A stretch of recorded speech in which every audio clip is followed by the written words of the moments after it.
Have you ever felt truly unsafe in a place where you were supposed to feel at home?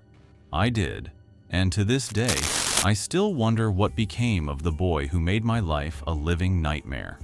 When I first arrived in the United States, I was just 20 years old, eager but nervous. I had taken a job as an au pair, excited about a new adventure, a cultural exchange that I could one day share with my friends and family back home in France. My English wasn't perfect, but I was confident enough to get by.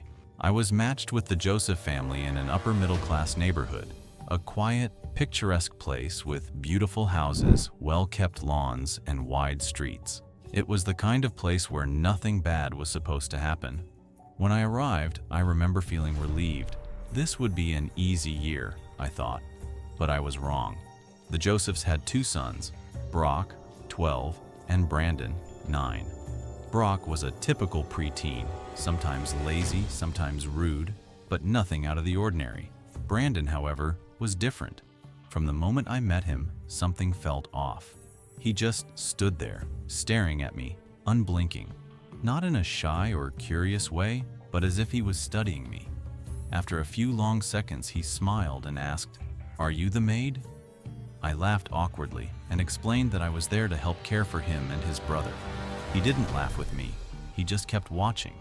His parents had warned me that Brandon could be difficult, but that was the understatement of the century. He was cruel, not in the way kids can sometimes be, but in a way that sent chills down my spine. He lied constantly, making up outrageous stories. One day, he told his teacher that Brock had tried to choke him, which never happened. Another time, he told the neighbor that his parents locked him in a closet at night. And one day, he casually mentioned to me that the last au pair had run away because of him and was never seen again.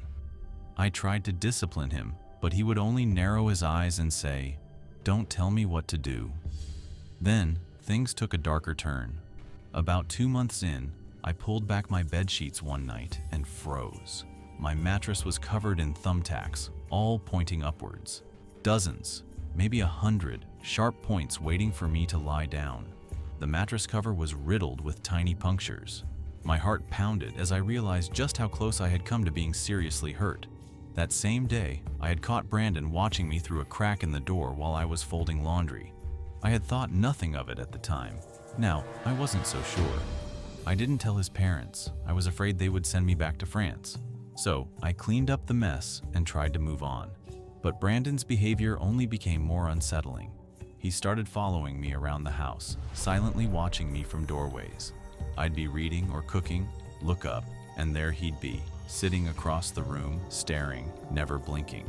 Then, one afternoon, while watering the flowers in the backyard, I smelled something rotten, a sharp, sour odor. I followed it to a freshly disturbed patch of soil. Curious, I grabbed a small garden shovel and began digging. What I found made me sick. 3 dead rabbits, their bodies twisted and covered in cuts. One had its legs tied together with string. I ran inside to tell Mr. and Mrs. Joseph.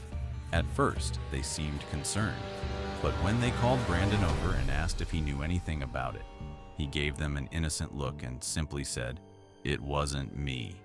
That was all it took. They believed him. Mrs. Joseph dismissed it, saying it was probably one of the neighborhood kids. I knew better. That night, I locked my bedroom door. A week later, I woke up to the sound of movement in my room. I opened my eyes and saw a shadow near my bed. My breath caught in my throat as I realized who it was. Brandon.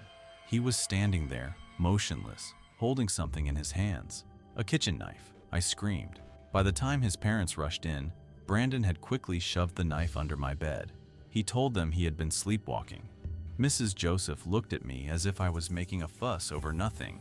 I pointed at the knife handle sticking out from under the bed, pleading with them to believe me. Mr. Joseph pulled it out and held it up to Brandon. He just smiled and said, "I've never seen that before." And of course, they believed him.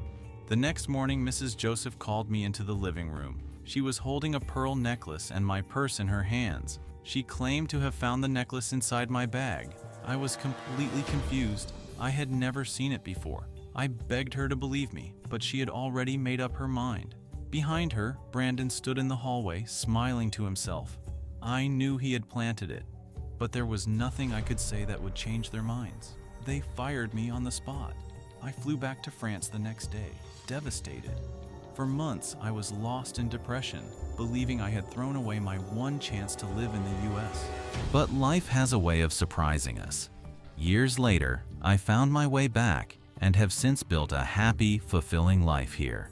I have a great job and wonderful friends. And yet, sometimes, I still think about Brandon. I wonder what kind of man he has become. And I can't help but fear that somewhere, someone else is experiencing the nightmare I once lived.